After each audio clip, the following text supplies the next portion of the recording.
Hello students, welcome back to another class of economics. Yesterday we have learned about market. उसमें हमने क्या क्या पढ़ा? Forms of market. हमने पढ़ा कि 4 different forms of market जैसे कि perfect competition, monopoly, oligopoly, monopolistic competition. इस तरह के 4 different market forms होते हैं करके पढ़ा है. और उसमें से हमने क्या किया था? Perfect competition क्या होता है? उसकी meaning, फीचर्स हमने पढ़ा था और उसके साथ परफेक्ट कंपटीशन में उसके डिमांड कर्व कैसा है उसके बारे में भी हमने पढ़ा था. आज हम क्या पढ़ेंगे उसको उसी टॉपिक को फर्दर आगे ले जाते हुए हम इस परफेक्ट कंपटीशन में इक्विलिब्रियम पोजीशन कैसे आएगा वो हम डिटरमाइन करेंगे. जो भी फर्म होता है उसका एम क्या होता है? वो एक फर्म मेन एम होता है कि प्रॉफिट मैक्सिमाइज करना. हम यहाँ पे एज्यूम करके चलते हैं फर्म का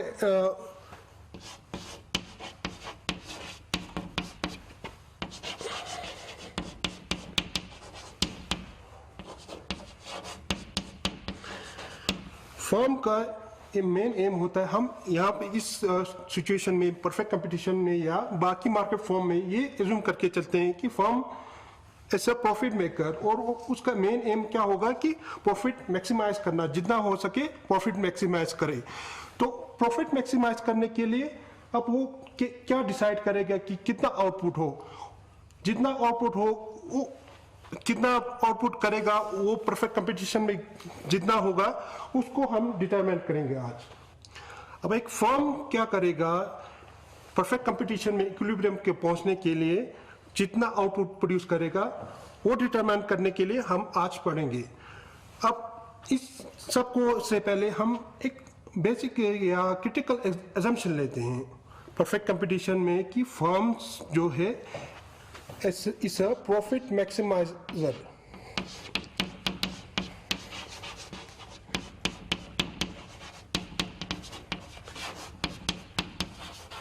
हम एक assumption लेंगे कि फर्म क्या होता है कि उसका एम क्या होता है कि प्रॉफिट को मैक्सिमाइज करना. प्रॉफिट मैक्सिमाइजेशन उसका एम है, उसका मेन एम प्रॉफिट मैक्सिमाइजेशन. इसी एम को लेके चलेगा और इसी एम को पाने के लिए वो आउटपुट भी डिटरमाइन करेगा. अब इस प्रॉफिट मैक्सिमेशन के लिए कितना आउटपुट करेगा वो हम ग्राफ के थ्रू शो करेंगे. सबसे पहले प्रॉफिट क्या होता है? प्रॉफिट अब इसमें हम निकालेंगे तो प्रॉफिट होता है रेवेन्यू और कॉस्ट का डिफरेंस. यहाँ पे लिखा है TR मीन्स टोटल रेवेन्यू और TC मतलब टोटल कॉस्ट. अब रेवेन्यू जितना ज्यादा होगा उसका प्रॉफिट उतना ही ज्यादा.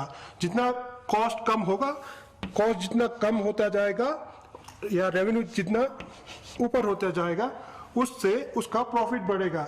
अगर कॉस्ट ज्यादा हो जाएगा रेवेन्यू से तो वो लॉस में जाएगा.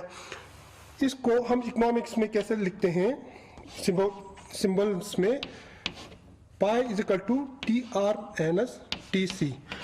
यहाँ पे पाए हम इकोनॉमिक्स में कन्वेंशनली प्रॉफिट को रिप्रेजेंट करते हैं. मैथमेटिकली तो पाए अलग चीज होता है कि 22/7 इसका वैल्यू होता है, लेकिन वो मैथमेटिकल पाई नहीं होके ये क्या है एक सिर्फ सिंबल हम यूज करेंगे पाई फॉर प्रॉफिट. और पाई प्रॉफिट होता है टोटल रेवेन्यू और टोटल कॉस्ट का डिफरेंस. ठीक है. अब इस प्रॉफिट को अचीव करने के लिए अब कितना आउटपुट हम प्रोड्यूस करेंगे वो देखते हैं. अब इक्विलिब्रियम डिटरमाइन करेंगे फर्म का. अब इक्विलिब्रियम हम एक तो शॉर्ट टर्म भी कर सकते हैं और दूसरा लॉन्ग टर्म भी कर सकते हैं. सबसे पहले हम शॉर्ट टर्म इक्विलिब्रियम कैसे होगा वो हम डिटरमाइन करें. इसके लिए हमने इस चार्ट की मदद से हम इक्विलिब्रियम डिटरमाइन करेंगे. कल हमने पढ़ा था कि जैसे ही डिमांड कर्व जो होता है परफेक्ट कंपटीशन में वो एक हॉरिजॉन्टल लाइन होता है, एक परफेक्टली इलास्टिक लाइन होता है जहां पे price is equal to average revenue और मार्जिनल रेवेन्यू. ये हमने कल पढ़ा था.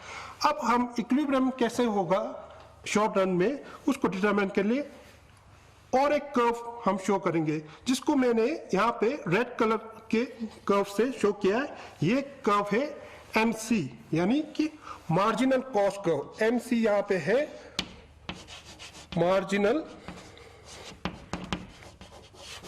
कॉस्ट। मार्जिनल कॉस्ट क्या होता है, ये आपने प्रीवियस चैप्टर्स में पढ़ा है कि कॉस्ट इंक्रीज जब होता है, जब हम प्रोडक्शन या आउटपुट इंक्रीज करते हैं यूनिट क्वांटिटी से, तब कॉस्ट कैसा होता है। इसमें क्या होता है, पहले कॉस्ट डिक्रीज होता है, फिर इंक्रीज होता है due to economy of scale, जो हमने प्रीवियस चैप्टर में पढ़ा है। तो इसका कर्व कैसा होता है, एक यू शेप कर्व होता है, जो हमने पहले पढ़ा है। अब इस कर्व को हम डिमांड कर्व के साथ इंपोज करेंगे। तो जहां पे हमें अब इक्विलिब्रियम के लिए दो कंडीशन होना जरूरी है, टू कंडीशंस।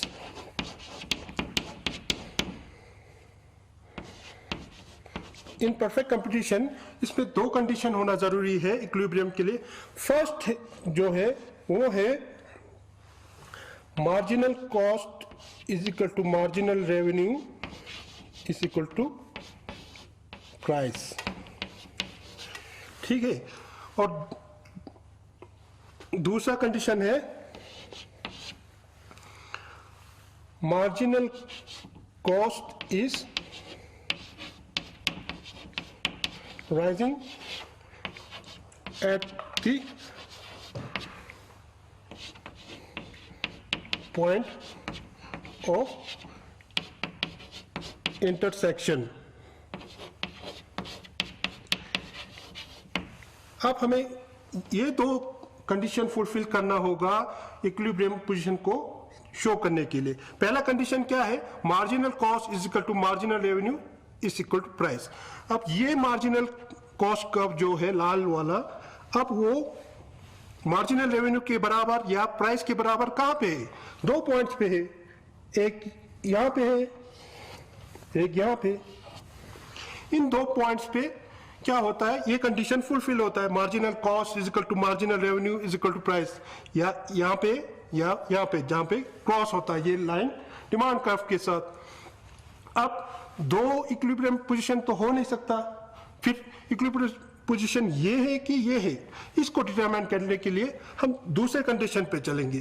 दूसरा कंडीशन क्या है, marginal cost curve is rising at the point of intersection. दूसरा कंडीशन कहता है कि हमारा मार्जिनल कॉस्ट क्या होना चाहिए, वो पॉइंट ऑफ इंटरसेक्शन जहां पे इंटरसेक्ट हो रहा है उस पे राइज होना चाहिए। यहां पे क्या है, फॉल हो रहा है, इस पॉइंट ऑफ इंटरसेक्शन पे क्या हो रहा है, फॉल हो रहा है। तो ये पॉइंट जो है इक्विलिब्रियम पॉइंट नहीं है। बाकी यहां पे इस पॉइंट पे क्या है, राइज हो रहा है, point marginal cost is rising at this point of intersection. तो इसलिए ये वाला पॉइंट हमारा क्या है, इक्विलिब्रियम पॉइंट नहीं है, बल्कि ये वाला पॉइंट है इक्विलिब्रियम। अब जहां पे हम क्रॉस करेंगे, इंटरसेक्ट करेंगे, MC is equal to MR, marginal cost और मार्जिनल रेवेन्यू जो ये डिमांड कर्व है, वो उसी से हम सीधे लाइन खींचेंगे तो जो आउटपुट मिलेगा वो हमारा होगा इक्विलिब्रियम लेवल ऑफ आउटपुट। इस पे मैंने शो किया है OM जो है हमारा इक्विलिब्रियम लेवल ऑफ आउटपुट, मतलब कि जो भी फर्म ये फर्म है उसका कॉस्ट कर्व ये है, डिमांड कर्व ये है, तो उसका इक्विलिब्रियम पोजीशन ये होगा OM आउटपुट पे, ठीक है। अब हमने यहाँ पे इक्विलिब्रियम निकाला OM लेवल ऑफ आउटपुट। अब क्या होगा जब हम ये फर्म OM से कम आउटपुट प्रोड्यूस करे या फिर ज्यादा प्रोड्यूस करे, तो क्यों इक्विलिब्रियम नहीं होगा, या इसको प्रॉफिट मैक्सिमाइज क्यों नहीं होगा। OM इक्विलिब्रियम लेवल मतलब कि ये हो गया कि इस लेवल पे उसका प्रॉफिट मैक्सिमाइज होगा। अब हम देखेंगे कि इससे कम प्रोडक्शन करे या इससे ज्यादा प्रोडक्शन करे तो उसको प्रॉफिट मैक्सिमाइज क्यों नहीं होता है। इसके लिए मैं यहाँ पे शो करता हूँ इसी ग्राफ को यहाँ पे शो करता हूँ, ठीक है। या ये वाला MC कर्व है, ये मार्जिनल रेवेन्यू या फिर एवरेज रेवेन्यू कर्व, ठीक है। और हमारा ये पॉइंट हो गया OM वाला। आउटपुट।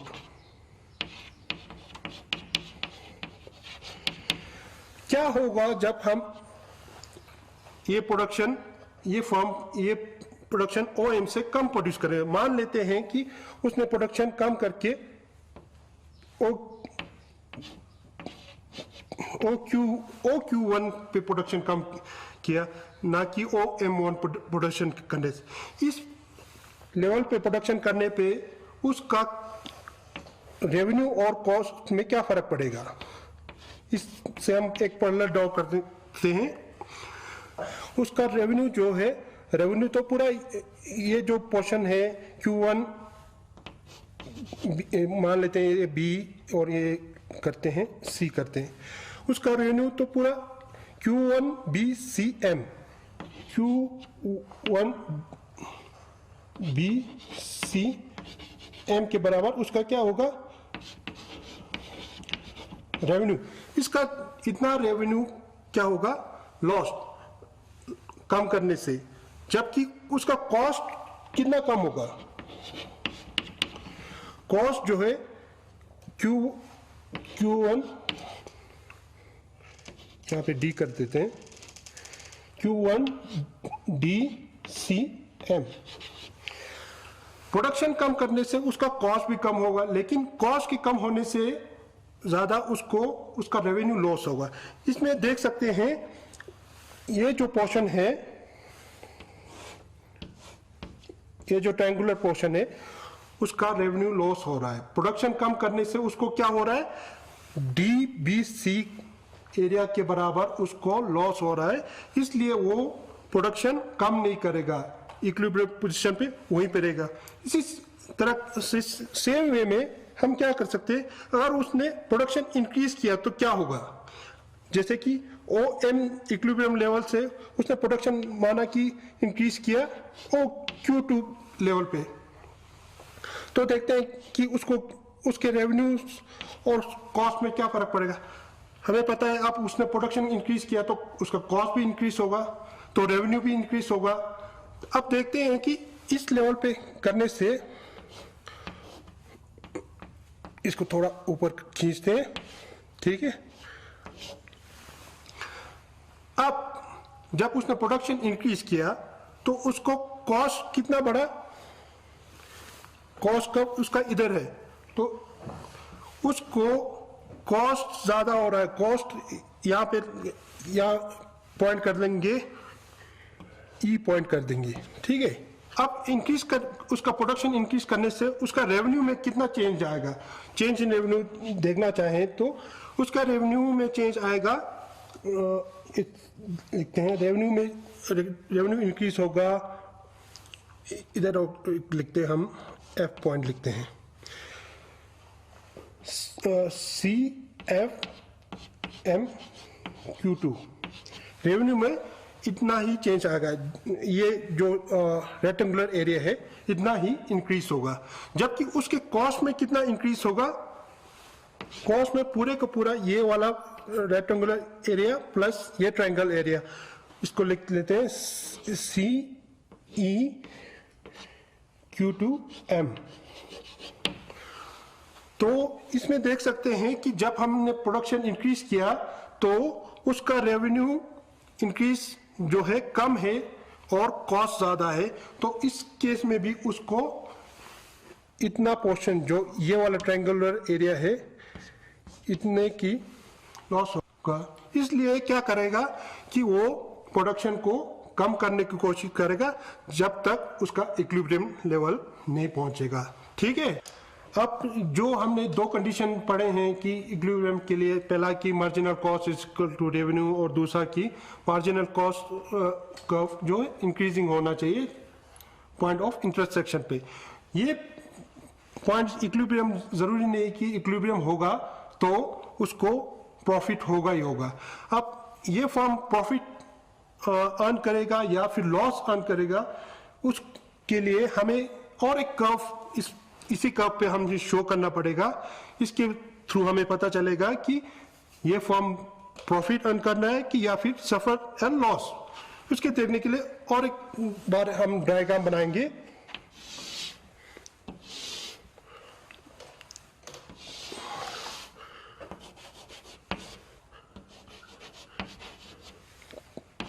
ठीक है, वही सेम डायग्राम है।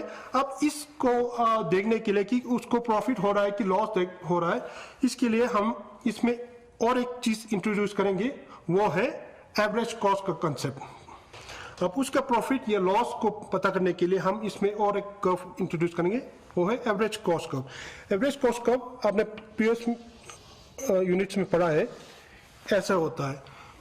इसका ये कॉस्ट कर्व भी यू शेप में होता है, लेकिन जब मार्जिनल कॉस्ट का जब इससे इंटरसेक्ट होता है तब यहाँ से ये इंक्रीज होना शुरू होता है। ये आपने प्रीवियस चैप्टर में पढ़ा है। अब इसमें आउटपुट लेवल कितना होगा, जैसे कि ये आउटपुट लेवल है, OM लेवल आउटपुट। अब इसको प्रॉफिट हो या लॉस हो, उसको हम यहाँ पे देखेंगे इस एवरेज कॉस्ट कर्व। ये कर्व है average cost curve. Average cost curve इसका क्या है, हमारे प्राइस से कम है, प्राइस ओपी लेवल से क्या है, कम है जिस प्रिवेलिंग प्राइस पे। तो जहाँ पे ये इंटरेक्ट हो रहा है वहाँ से हम ड्रॉ करेंगे और एक लाइन। तो ये जो पोर्शन है इसका प्रॉफिट है। ये फर्म क्या कर रहा है, प्रॉफिट अर्न कर रहा है।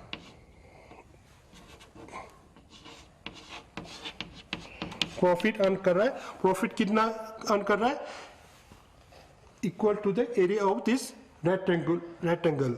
अब ये लॉस कब अर्न करेगा, इसके लिए अगर जब इसका एवरेज कॉस्ट कर्व ऊपर होगा, जैसे कि मान ले एवरेज कॉस्ट कर्व ऐसे जाएगा, AC2 लिख लेते हैं। अगर इसका एवरेज कॉस्ट कर्व यहां से ना जाके ऊपर से चला जाता है तो उस केस में इसको क्या होगा, लॉस होगा। तो लॉस कितना होगा, इसके लिए हम शो करेंगे, इसी को थोड़ा और इंक्रीज करके दिखाएंगे और प्राइस के साथ मिलाएंगे। तो ये जो पोर्शन है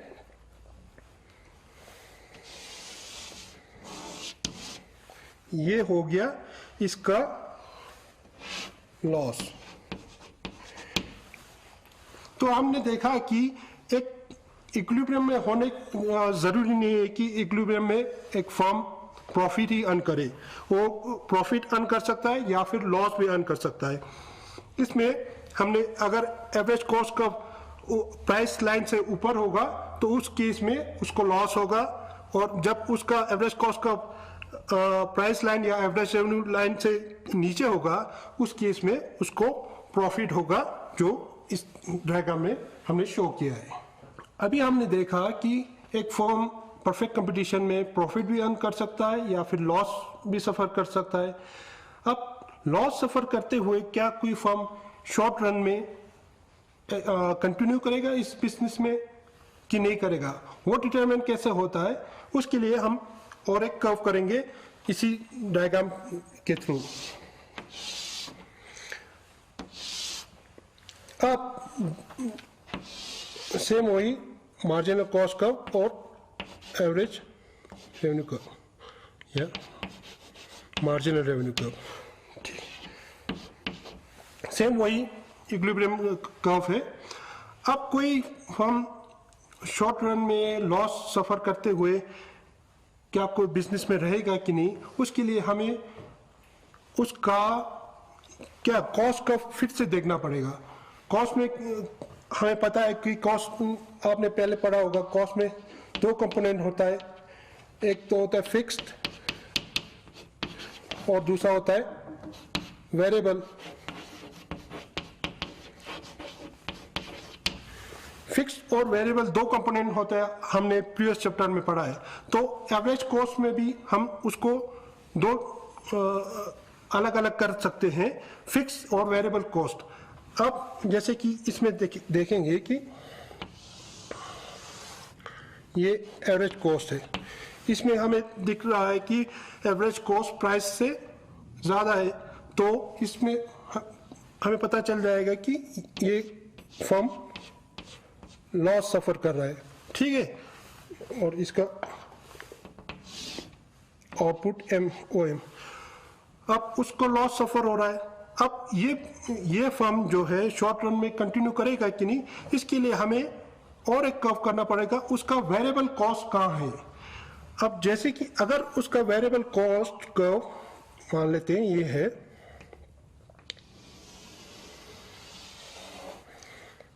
ठीक है, थोड़ा ये ज़्यादा हो गया, इसको इस इधर से जाना चाहिए, फिर भी ठीक है। अब इसका ये है average short term variable cost, ठीक है। अब इसका वेरिएबल कॉस्ट क्या है, इसका वेरिएबल कॉस्ट प्राइस से नीचे है, प्राइस के कर्व या एवरेज रेवेन्यू कर्व से नीचे है। तो इन केस ऑफ दिस ये क्या करेगा कि अपना लॉस कम करेगा, क्योंकि जो वेरिएबल कॉस्ट जो ये फर्म बियर कर रहा है, इतना बियर कर OM प्रोडक्शन करने के लिए वो जो कॉस्ट वेरिएबल होगा उसका इस पोर्शन के बराबर होगा, और फिक्स कॉस्ट बाकी जो पोर्शन होगा ये वाला पोर्शन, ये उसका फिक्स कॉस्ट होगा। अब इसमें दिख रहा है कि उसका वो अपना वेरिएबल फिक्स कॉस्ट का कुछ पार्ट भी इसमें कंज्यूम कर रहा है। प्रोडक्शन करने के साथ उसको क्या हो रहा है कि फिक्स कॉस्ट का ये वाला पोर्शन, अगर वो प्रोडक्शन नहीं करेगा तो उसको लॉस सफर करना पड़ेगा पूरा फिक्स कॉस्ट, क्योंकि हमें पता है कि शॉर्ट रन में फिक्स कॉस्ट बियर करना पड़ेगा। आप प्रोडक्शन बंद करें तो भी फिक्स कॉस्ट आपके फर्म को लगेगा ही लगेगा। वेरिएबल आप ज़्यादा से ज़्यादा क्या कर सकते हो कि वेरिएबल कॉस्ट को ख़त्म कर सकते हो। तो आप इस फर्म को समझदारी क्या है कि ये प्रोडक्शन कंटिन्यू करे, क्योंकि इस कंटिन्यू करेगा तो इस फर्म का क्या होगा कि जो फिक्स कॉस्ट ये पोर्शन है, जैसे कि ये A B या कहते हैं CD, फिक्स कॉस्ट का इतना लॉस होगा। अगर ये फर्म क्लोज कर देगा शॉर्ट रन में तो ABCD बराबर का इसको लॉस होगा। अगर ये कंटिन्यू करता रहेगा तो ये लॉस अपना मिनिमाइज करके सिर्फ BC यहाँ पे कर देते हैं, FM करते हैं, FT करते हैं, M नीचे लिखा है। सिर्फ इसका लॉस क्या होगा, BFCT पोर्शन वाला लॉस ही रहेगा। तो इस कंडीशन में क्या होगा कि वो अपना लॉस मिनिमाइज करेगा। तो इसलिए लॉस होते हुए भी शॉर्ट रन में ये फर्म क्या करेगा, प्रोडक्शन में कंटिन्यू रहेगा इन शॉर्ट रन, ठीक है। तो हमने इससे पता चलता है कि लॉस हो या प्रॉफिट हो, शॉर्ट रन में एक फर्म अपना प्रोडक्शन आउटपुट कंटिन्यू करे या ना करे, वो डिटरमाइन होता है कि उसका वेरिएबल कॉस्ट कितना है। अगर उसका वेरिएबल कॉस्ट प्राइस से कम है तो वो कंटिन्यू रहेगा शॉर्ट रन में। अगर उसका वेरिएबल कॉस्ट भी प्राइस से ऊपर होगा तो उसको शॉर्ट रन में भी लॉस ज़्यादा होगा। तो उसमें उसको वाइस यही होगा कि शॉर्ट रन में भी ये फर्म क्लोज करेगा, ठीक है। अभी हमने शटिंग डाउन फंक्शन देखा। शटिंग डाउन कब करेगा एक फर्म इन परफेक्ट कंपटीशन में, लॉस होने के बावजूद भी वो कंटिन्यू करता रहेगा जब तक उसका वेरिएबल कॉस्ट प्राइस से नीचे होगा, तब तक वो फर्म कंटिन्यू करता रहेगा प्रोडक्शन। अब नेक्स्ट हम करेंगे कि सप्लाई कर्व कैसा होता है।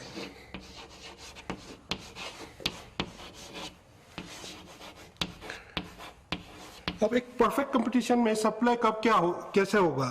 डिमांड कर्व हमने कल पढ़ा था कि एक हॉरिजॉन्टल लाइन और परफेक्टली इलास्टिक होता है डिमांड कर्व। अब सप्लाई कर्व कब तक सप्लाई करता रहेगा एक फर्म, इसके लिए भी हम डायग्राम के थ्रू दिखा सकते हैं कि सप्लाई कर्व कैसे होगा। सेम डायग्राम पे हमें दिखा सकते हैं। अब इसमें हमें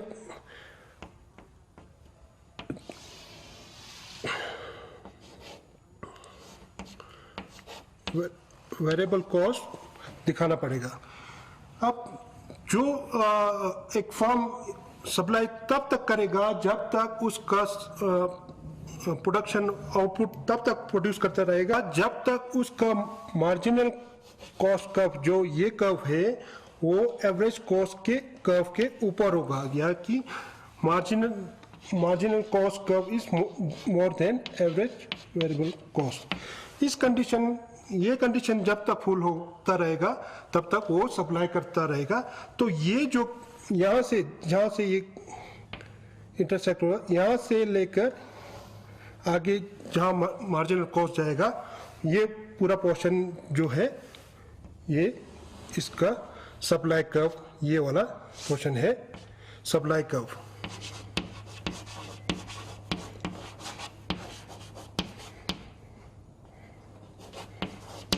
इससे नीचे जाएंगे या उसको प्रॉफिट नहीं होगा, इसलिए ये यहाँ से जब तक उसका वेरिएबल कॉस्ट कवर होता रहेगा तब तक वो सप्लाई करता रहेगा। तो ये वाला पोर्शन जो है ये हमारा आ गया supply curve of A perfectly competitive firm. तो हमने देखा कि शॉर्ट रन में सप्लाई कर्व कैसा होगा। सप्लाई कर्व जहाँ पे एवरेज वेरिएबल कॉस्ट के ऊपर मार्जिनल कॉस्ट होगा वो है हमारा सप्लाई कर्व। ये वाला पोर्शन जो है ये हमारा सप्लाई कर्व है। ये शॉर्ट रन सप्लाई ये वाला को हमारा शॉर्ट रन मार्जिनल कॉस्ट है। In case of long run इसमें थोड़ा डिफरेंस होगा। लॉन्ग रन में हम कल करेंगे कि लॉन्ग रन में कैसा शॉर्ट सप्लाई कर्व होगा, लॉन्ग रन में इक्विलिब्रियम कैसा होगा। आज थोड़ा टाइम कम है तो इसी पे हम कंक्लूड करेंगे आज का चैप्टर।